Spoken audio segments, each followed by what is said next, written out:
The D, man. Yeah, shout out my nigga from D's Media, you feel me? Yo, it's your boy D's Media back again with another video. Like, comment, subscribe to the channel on the road to 100K. Today we're going to talk about YSL members. Pretty much, man, been going off on Woody for, you know, him doing interviews and all of this after testifying. Let's jump straight into it. For those that don't know, Woody, aka Kenneth Copeland, pretty much was the state's star witness in the YSL and Young Thug RICO case.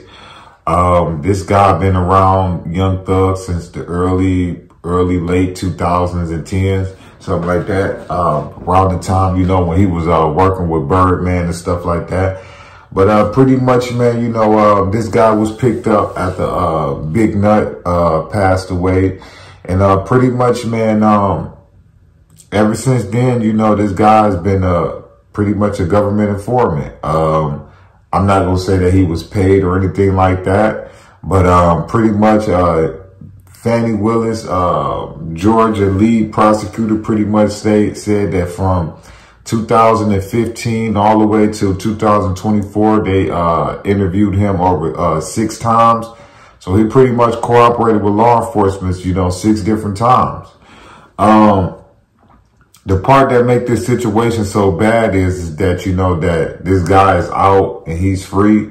And it's like, he's not hiding, you know, he's still riding around Atlanta, you know, he's still doing regular things like, you know, he ain't just helped, you know, lock up Young Thug and them, you know. YSL Mondo, one of Young Thug's good friends from the beginning, pretty much came out, man, and he been going off on him, you know. He feels some type of way because, you know, he pretty much like, bro, out here living his best life. He doing interviews, you know, the radio shows, bringing him up, playing his music on the radio. And a lot of YSL members feel like, you know, that's betrayal, you know. They feel like, you know, everybody in the media is supporting dude and he did something wrong. At the end of the day, one thing that them YSL members got to remember is that everybody not in the streets, you feel me? Certain street dudes is going to feel where y'all coming from. You know, anybody that's been locked up, that got told on or going through a case with somebody telling them, they already know, you know. So they ain't going to agree with Woody. But you got people every day that's never been in the streets, you know. You can't expect somebody to go by street rules that never been in the streets. You get what I'm saying? So a lot of these people that's reaching out to Woody to do interviews, radios, and all of that, they not in the streets. So y'all can't really go around and have that type of perception like, oh, y'all weird for messing with dude because he a rat. You know, those type of rules only apply in the streets. You know what I'm saying?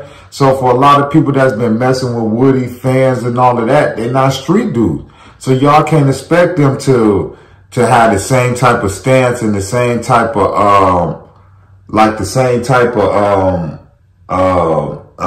outlook on certain things. You know what I'm saying? But I understand where YSL Mondo is coming from. You know what I'm saying? And I understand where a lot of those YSL dudes is coming from. You know, Thug is still locked up fighting for his life. Yak, you know, SB, a lot of those guys are still fighting for their life. And this look like Woody is just out here living his best life. You know, he did a 20V versus 1. You know, he got several interviews out. You know, he been on the radio station.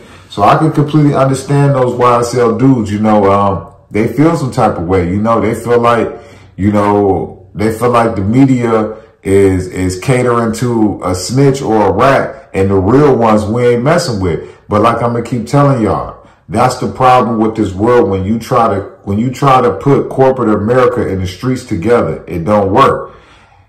Street rules only go for people that's in the streets. You can't expect for people that never been in the streets and never put no work in the streets to look at dude like a rat. You know what I'm saying? Some people believe in dude, shockingly or not. You know, how I look at it like this, man, I feel like YSL Woody, man, you know, I respect him if he choosing to change his life and get out the streets and talk to the youth and tell them that the streets is not where it's at.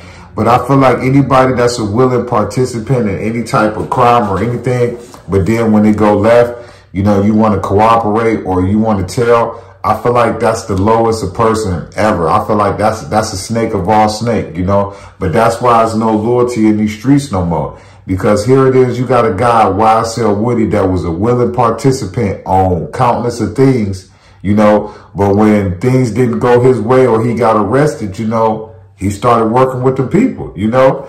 And if Thug and them got locked up in what, 2021, 2022, and dude been working since 2015, 16, that's 7 years you've been working with them people. You know what I'm saying? That's why you got to be careful when you keep around you, you know? I feel like one of the biggest mistakes that Thug made was not getting that money and turning his back on a lot of them people, you know? I feel like everybody want to be real. Everybody want to stay solid. Everybody want to stay down. Everybody want to look out for their hood. It's all cool and get dandy till they start passing out RICO charges. Me personally, I feel like Young Thug should have got his money, took his moms, his brothers, his sisters, his kids, and moved out of Atlanta. You know, I feel like him staying in Atlanta was ultimately his downfall. You know, him ultimately want to run a legal gang ultimately was his downfall. And I feel like at the end of the day, Thug got to accept whatever come with it. You know, you had an opportunity of a lifetime. It's like you had a $1 million lottery ticket and you just threw it away, you know. But Thug ain't the only one. There's a lot of young brothers and sisters that we see from the hood. They get money, fame, and fortune, but they just don't want to sever ties with they block, they hood. You know, a lot come with becoming a millionaire. You're going to lose friends. You're going to lose families. You're going to lose loved ones. You can't hang out in certain areas no more. That's what come with having money. You know, a lot of these guys want the money, but they don't want the responsibility that comes with having millions of dollars and being financially stable. You know, I wish Young Thug the best. I hope he come out top on this RICO. I don't see him really getting nothing under 30 years. Like I said, he got his brothers to his homies to everybody pretty much pointing a finger at Young Thug, you know. And I can imagine right now that he going through court, you know, stomach bubbling because he feel regretful, you know. Here it is, I put my life on the line, my freedom, my career to make sure all y'all got it, to make sure we all was equal. Then when we get caught, y'all all want to tell. But it's your boy D's Media signing out. But YSL members been going off on YSL Woody online for pretty much doing interviews and talking on the radio station and pretty much just walking around with no care in the world while Young Thug and them is still fighting for their life.